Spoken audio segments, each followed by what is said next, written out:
Fall Line by Michael Garon, Episode 27, The Specter of AIDS. One night after I got back from Peace Corps, my brother Bill and I were sitting around having a couple of beers. He mentioned a woman he was spending a lot of time with, and I asked if they had anything serious going on. He said, "Oh no, it's nothing like that." And I said, given how attractive I thought she was, he must be either blind or gay. Bill responded, "Yep, I'm that." I was pretty sure he wasn't blind, so I realized he was telling me he was gay.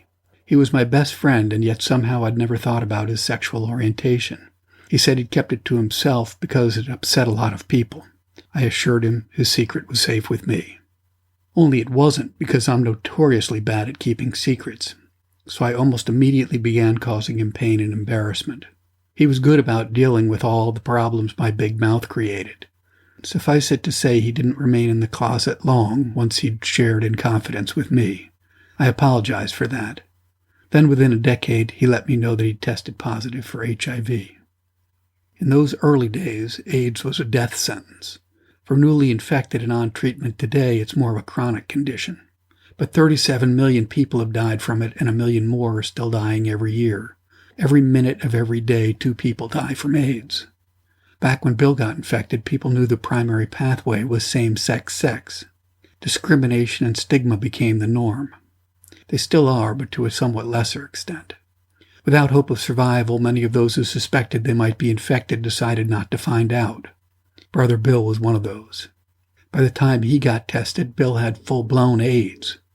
His doctor told him he only had 2 years to live.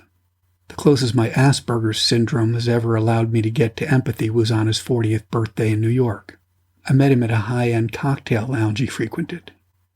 I had on one of my 3-year-old daughter's fake diamond stud earrings as a joke. "You asshole," he blurted as soon as he saw me. "You know I've been wanting one of those, and so you had to get one first." I let him stew in it for a while, then I pulled the paste-on earring off. A few martinis later, I watched as a tattoo parlor artist put a hole through Bill's lower ear. The guy said Bill had bought both earrings, and he'd be happy to pierce my ear for free. At that moment, it seemed like a pretty good idea. I hardly noticed Bill's blood on the needle, but there was hell to pay when Nancy found out.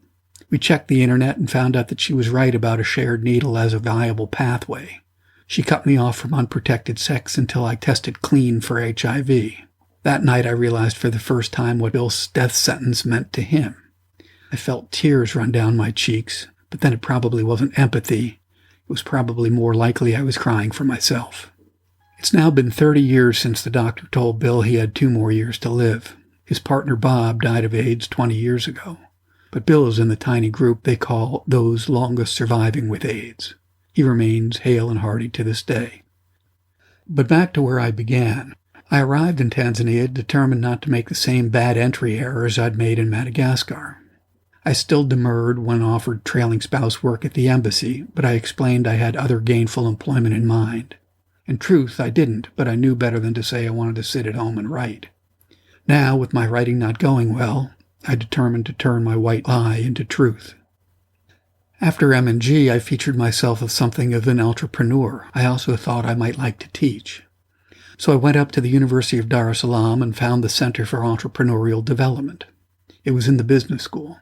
I left the director a copy of my resume, along with a note saying that I'd love to chat. The office scheduled me an appointment with the director for Tuesday, November 2nd, 2004. People who knew him warned me that the director was a radical socialist. He'd studied at the knee of the great teacher, Tanzania's first president, Julius Nyerere.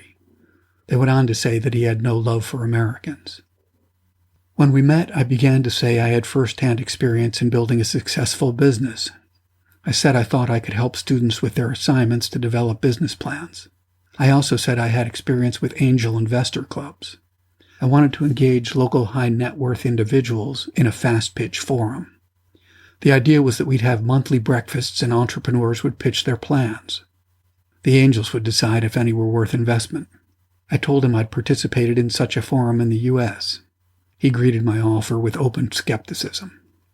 Partway into the discussion, I said I felt compelled to take a brief detour. I said I was very disappointed with the morning's news.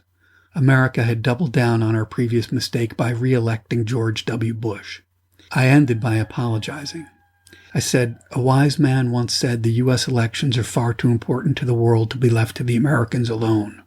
He looked shocked. Then he demanded, "Do you have any idea who said that?"